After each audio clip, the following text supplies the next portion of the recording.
Waspadai pendanaan terorisme, dialog kita lanjutkan kembali masih bersama Al Haidar, pengamat terorisme dan juga Ketua PPATK Dian Ediana Ray. Pak Dian, ini kalau kita bicara soal pendanaan terorisme, ini kan sebetulnya diingatkan kembali sama Pak Jokowi kemarin soal pencegahan pendanaan terorisme. Dan saya ingat beberapa waktu lalu sudah cukup lama sebetulnya PPATK juga menyebutkan bahwa dari analisis transaksi keuangan yang dilakukan oleh PPATK, itu juga diduga ada transaksi-transaksi pendanaan untuk terorisme. Nah ini sebetulnya gimana Pak Dian?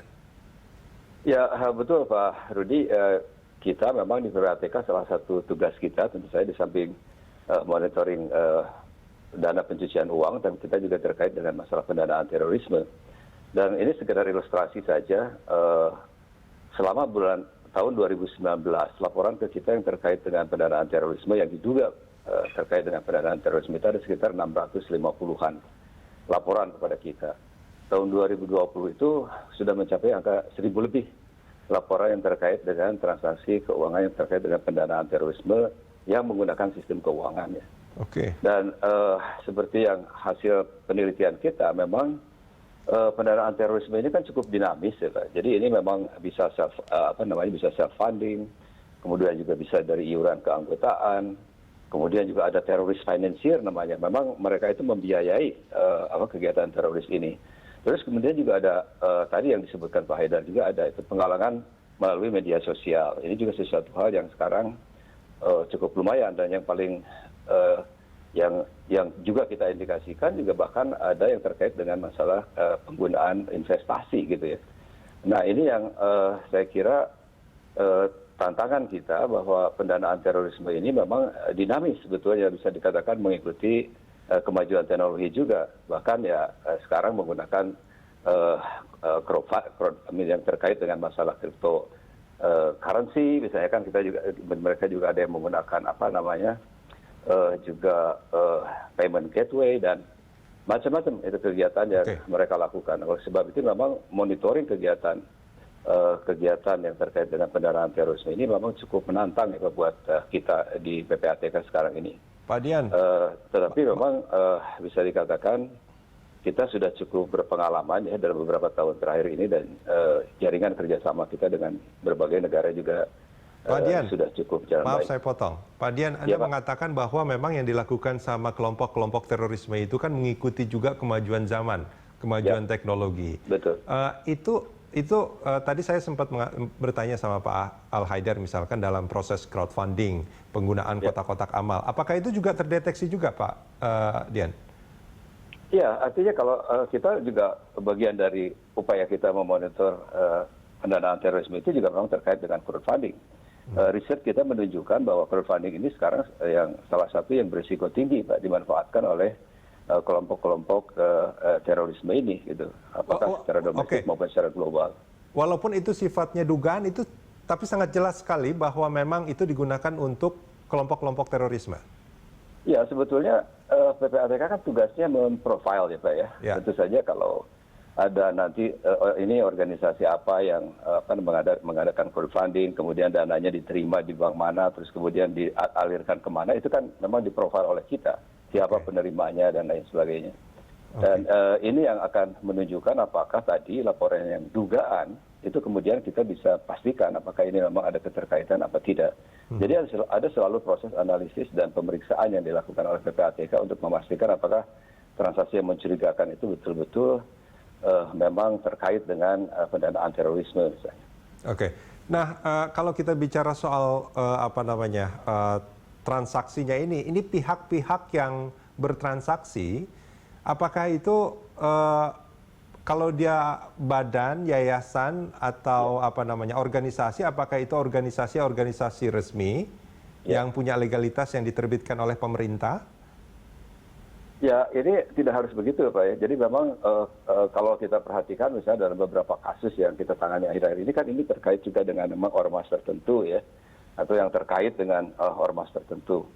Nah ini karena kalau PPATK itu kan salah satu tugasnya juga kita kan memang kita juga cukup core di apa yang kita sebut di Satgas daftar terduga teroris dan organisasi teroris ini, satuan tugas ini terdiri dari kita, ya, kemudian juga di situ ada Densus 88, ada juga BNPT, juga kemudian juga ada BIN, ya, dan kepolisian juga ada imigrasi dan lain sebagainya.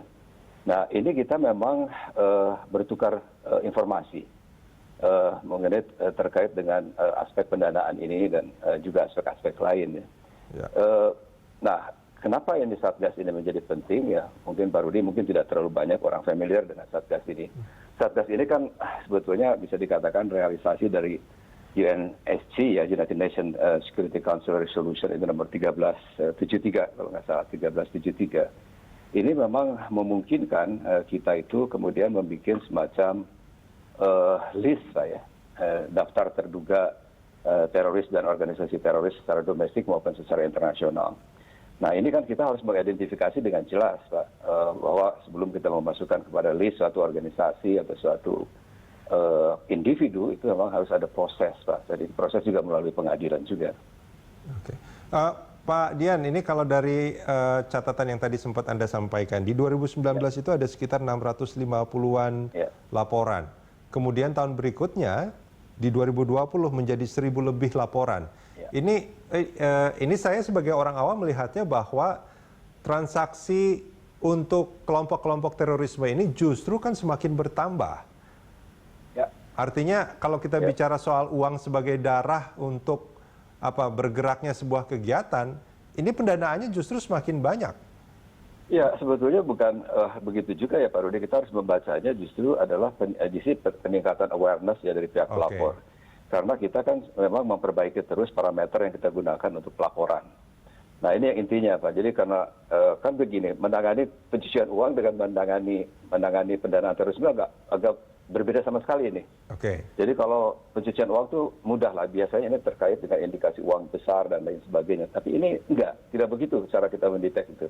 Ada hal tertentu mungkin yang tidak bisa saya sampaikan di sini, tapi ada cara-cara tertentu yang pihak pelapor tahu bagaimana harus mendetek transaksi ini terkait atau tidak terkait dengan pendanaan terorisme atau diduga terkait dengan pendanaan terorisme. Nah, Pak, soal transaksi keuangan untuk kelompok-kelompok terorisme ini, apakah semuanya dari domestik atau sebetulnya ada yang dari luar? Ya, kalau kita lihat ini memang sangat dinamis, ya, Pak Rudi. Bisa datang dari luar ke kita, bisa dari kita datang dari kita keluar, maksud saya. Iya, tapi artinya ada maksudnya itu mungkin kiriman dari luar Indonesia yang masuk? Ya, ada.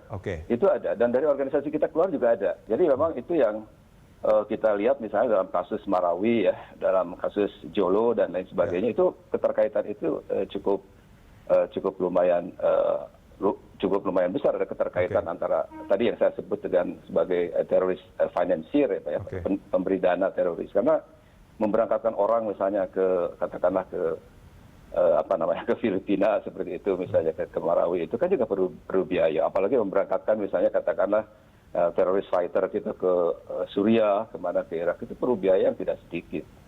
Dan pasti ada yang membiayai. Itulah sebabnya kenapa kita memang harus bisa memotong sebenarnya pendanaan ini, karena seperti yang tadi saya sampaikan, Pak, karena ini darah kan. Darah yang bisa menghidupi terorisme, ya, uang gitu. Kita harus bisa memotong. Khususnya kalau kita, ya, tentu kita harus bisa membersihkan dari sistem keuangan kita. Gitu. Nah, strategi PPATK apa, Pak, untuk memotong aliran transaksi itu? Ada beberapa, Pak. Jadi kalau saya uraikan, ya, strategi kita memang salah satunya juga kita sudah mencoba juga menjelaskan kepada masyarakat, ya, ini berdasarkan peraturan pemerintah, peraturan presiden kan ada tuh, Pak, peraturan nomor 18 tahun 2017 kalau nggak salah, ini yang terkait dengan tata cara pendanaan dan penyaluran pendanaan yang terkait dengan organisasi masyarakat misalnya.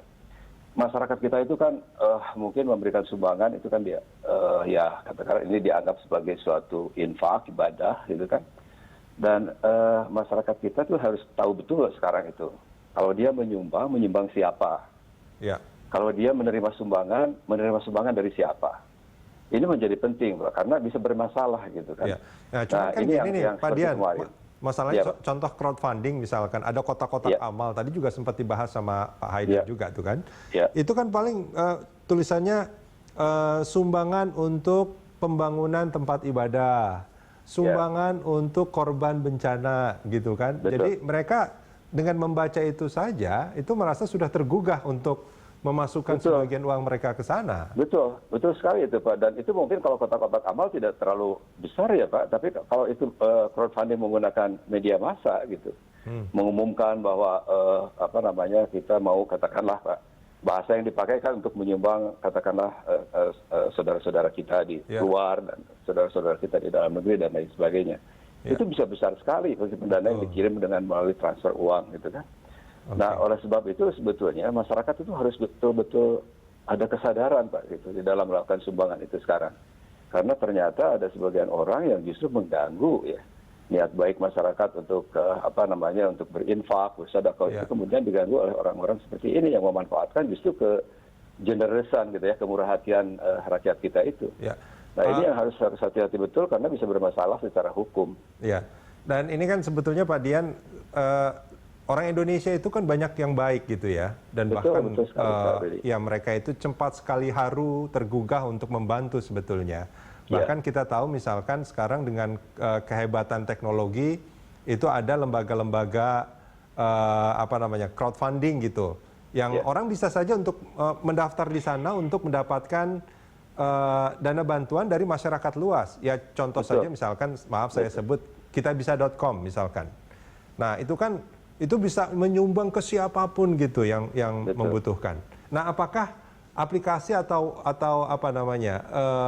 alamat-alamat seperti ini juga digunakan oleh mereka? Iya, jelas Pak. Jadi kalau kita menurut penelitian kita di PPATK Pak, itu sudah jelas sebetulnya bahwa banyak sekali tidak transparannya sebetulnya penghimpun dana ini. Oke. Jadi mereka itu si penghimpun dana mungkin tidak tahu dipakai apa.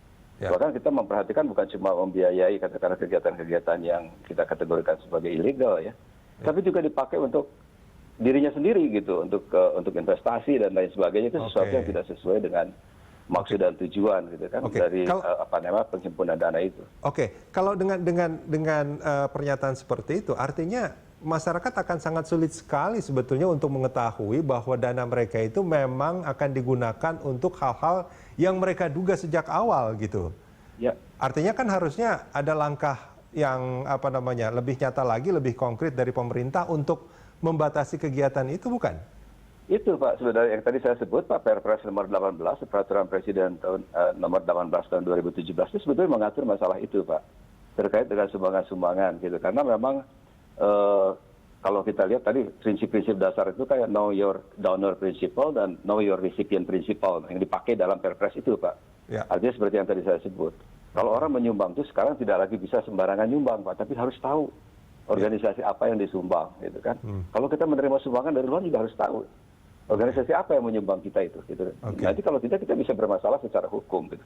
Katakanlah ini kan banyak yang terkait dengan organisasi teroris dengan ISIS gitu kan. Kemudian juga terkait dengan berbagai organisasi lain yang juga memang juga ada di Indonesia dan lain sebagainya gitu.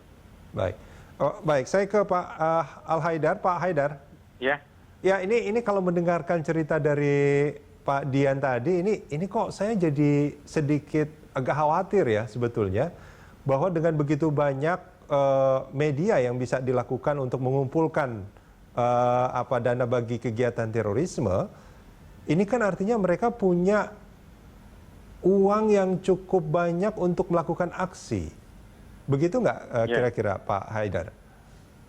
Ya, betul sekali apa yang dikatakan oleh Pak Dian tadi, dan analisis Pak Dian tentang skema terrorism financing itu memang sangat komprehensif dan sangat lengkap saya lihat, dan itu sudah termasuk tentang bagaimana organisasi-organisasi tertentu itu sudah dicurigai dan diasosiasikan sebagai organisasi teroris, dan walaupun Indonesia belum meratifikasi resolusi 1267 dari PBB tahun 99 itu, tapi apa yang dilakukan oleh PPATK terhadap associated individual groups, undertaking dan entities ya dari kelompok-kelompok teroris ini sudah sangat lengkap. sangat komprehensif dan sebenarnya kita bersyukur dibandingkan dengan negara-negara lain yang tidak memiliki lembaga sejenis PPATK. Ada beberapa yang negara-negara tertentu yang lain ya, itu bahkan dijadikan sebagai safe haven ya, seperti Trinidad, Tobago dan negara-negara di Pasifik dan beberapa negara lainnya itu mereka tidak memiliki PPATK dan mereka itu bisa dipergunakan sebagai negara safe haven ya untuk mereka mentransfer uang yang sebanyak mungkin. Dan saya melihat bahwa kerja-kerja dari lembaga-lembaga pemerintah seperti ini sering sekali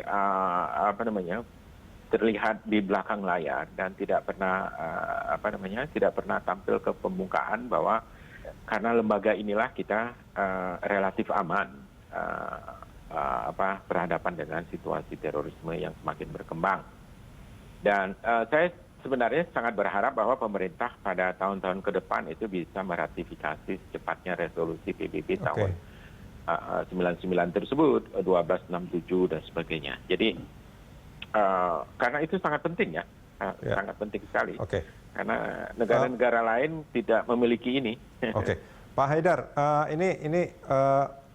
ini sebetulnya terkait dengan kekhawatiran saya dan juga mungkin kekhawatiran banyak orang juga gitu. Ketika kelompok-kelompok terorisme itu mendapatkan dana segar yang luar biasa banyak sehingga mereka itu punya kemampuan untuk melakukan aksi, ini kan jelas agak mengkhawatirkan ya. Nah, untuk memutus aliran darah ini, transaksi ini, menurut Anda apa yang harus dilakukan? PPATK itu kan sudah melakukan banyak sekali transaksi, tapi apa yang belum dilakukan menurut Anda sehingga ya kelompok-kelompok terorisme itu paling tidak punya tidak punya dana sebetulnya untuk melakukan aksinya. Harapannya mungkin itu. Ya, apa yang harus dilakukan itu sebenarnya sudah tergambar oleh pemerintah juga ya, bahwa dilihat dari the nature of transmission ya, financial transmission yang ada antara berbagai negara, sebenarnya sudah relatif berhasil setelah tahun 2016, setahu saya 2015, itu pemerintah sudah berhasil memotong beberapa pendanaan dari ISIS, dari Daesh ya, terhadap Indonesia. Kemudian ada beberapa pendanaan yang berasal dari individual memang. Ini yang sulit sekali untuk dideteksi karena itu seakan-akan adalah transfer pribadi, padahal jumlahnya cukup besar dan itu mencurigakan. Dan ada sejumlah dana yang lain yang sebenarnya cukup fantastis, tapi itulah untung ada organisasi atau alat pemerintah, statecraft pemerintah yang bernama PPATK ini, sehingga bisa mendeteksi transmisi ataupun transfer keuangan yang mencurigakan itu. Dan itu adalah berpotensi untuk terjadinya terorisme. Boleh nggak kalau saya katakan gini Pak Al-Haidar, untuk saat ini dengan situasi ini sebetulnya paling tidak untuk yang crowdfunding masyarakat itu mungkin lebih baik untuk menyumbangkan atau mendonasikan uangnya itu ke lembaga-lembaga yang jauh lebih jelas seperti Basnas atau Lasnas gitu yang organisasinya itu juga sudah jauh lebih dikenal begitu atau bagaimana? Ya boleh saja. Secara antropologis kan orang tentu ingin berbuat kebaikan secara mudah. Jadi jangan mempersulit kebaikan. Di Indonesia ini kan prinsipnya lebih kalau bisa dipersulit ngapain dipermudah kan? Jadi orang cenderung kalau ada orang yang berkeinginan untuk menyumbang itu dipersulit begitu. Orang disuruh antri, dipersulit dan menunggu dan sebagainya. Padahal lembaga-lembaga filantropi ya yang ada di Indonesia yang bahkan dimiliki juga oleh pemerintah, kenapa tidak membuat kota-kota amal di berbagai tempat, dan itu kan justru mereka adalah lembaga resmi yang bisa mengumpulkan niat baik manusia, niat baik warga negara untuk bisa menyumbangkan terhadap untuk bisa berkontribusi, berpartisipasi dalam setiap situasi bencana ataupun apapun. Tapi kan lembaga-lembaga pemerintah seperti ini kan tidak bereaksi dan mereka kan lebih cenderung bersikap sangat birokratis. Gitu. Ya. Baik Pak Al-Haidar dan juga Pak Dian Ediana, terima kasih banyak sudah bergabung bersama kami di pagi hari ini. Ya mudah-mudahan memang banyaknya orang Indonesia yang ingin membantu atau ingin menyumbang mungkin sekarang lebih hati-hati lagi mungkin ya untuk menyumbangkan sebagian dananya. Jangan sampai dana itu nanti akan digunakan oleh kelompok-kelompok terorisme untuk membuat aksi yang mungkin akan membuat kita khawatir dengan itu. Baik pemirsa, Good Morning Jakarta masih akan kembali usai jeda.